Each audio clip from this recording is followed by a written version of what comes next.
ஆந்திராவில் கைது செய்யப்பட்ட தமிழகத்தைச் சேர்ந்த 32 பேரையும் 15 நாள் நீதிமன்ற காவலில் வைக்க திருப்பதி நீதிமன்றம் உத்தரவிட்டுள்ளது. செம்மரம் வெட்ட சென்றதாக தமிழகத்தைச் சேர்ந்த 32 பேரை ரேணிகுண்டா ரயில் நிலையத்தில் ஆந்திர போலீசார் கைது செய்தனர். மேலும் அவர்கள் மீது வன பாதுகாப்பு சட்டத்தின் கீழ் 3 பிரிவுகளில் வழக்கு பதிவு செய்யப்பட்டது. இந்நிலையில் கைது செய்யப்பட்ட அனைவரும் திருப்பதி நீதிமன்றத்தில் ஆஜர்படுத்தப்பட்டனர். அவர்கள் அனைவரையும் 15 நாள் நீதிமன்ற காவலில் வைக்க நீதிமன்றம் உத்தரவிட்டது. இதையடுத்து 32 பேரும் சிறையில் அடைக்கப்பட்டனர். இதனிடையே செம்மரம் வெட்ட சென்றதாக ஆந்திராவில் கைது செய்யப்பட்டவர்களை விடுவிக்க தமிழக அரசு நடவடிக்கை எடுக்க வேண்டும் என்று கைதானவர்களின் உறவினர்கள் கோரிக்கை விடுத்துள்ளனர். ஒரு ஆம்பளை வெளியே போனா அதை செம்மரம் கடத்தான் போறாங்க நடத்துமா இல்ல எந்த வேலைக்குனாலும் போகலாம். அது ஏன்னா பொய்யான வழக்கு கொடுத்துருக்காங்க. சாப்பாட்டுக்கு ரொம்ப வெறுமனி இருக்காங்க.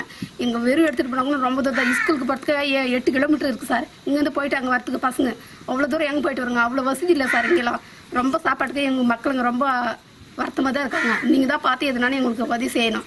அம்மா தான் முதல்ல அனுப்பிச்சிடும். அம்மா தான் எங்களுக்கு எதனா அவங்கள சீக்கிரமாக விடுவிக்கணும். அவங்கள விடுதலை பண்ணணும். அதுதான் சார் நாங்கள் வைக்கிற கோரிக்கை. இந்த அரசு தமிழ்நாடு அரசும் ஆந்திர அரசும் இது தீவிரம் காட்டி அந்த மக்களுடைய வாழ்வாதாரத்தை மாற்றி அமைப்பதற்கு உண்டான வேலையை செய்யணும்னு கேட்டுக்கொள்கிறேன். இதனிடையே பல்வேறு நிகழ்ச்சிகளில் கலந்து கொள்வதற்காக ஆந்திர முதலமைச்சர் சந்திரபாபு நாயுடு கோவை வந்தார். பாலாறு தடுப்பணை விவகாரம், தமிழகத்தைச் சேர்ந்த 32 பேர் ஆந்திராவில் கைதானது போன்ற சம்பவங்களுக்கு எதிர்ப்பு தெரிவிக்கும் விதமாக சந்திரபாபு நாயுடுவின் வருகையை கண்டித்து தந்தை பெரியார் திராவிட கழகத்தினர் ஆர்ப்பாட்டம் நடத்தினர்.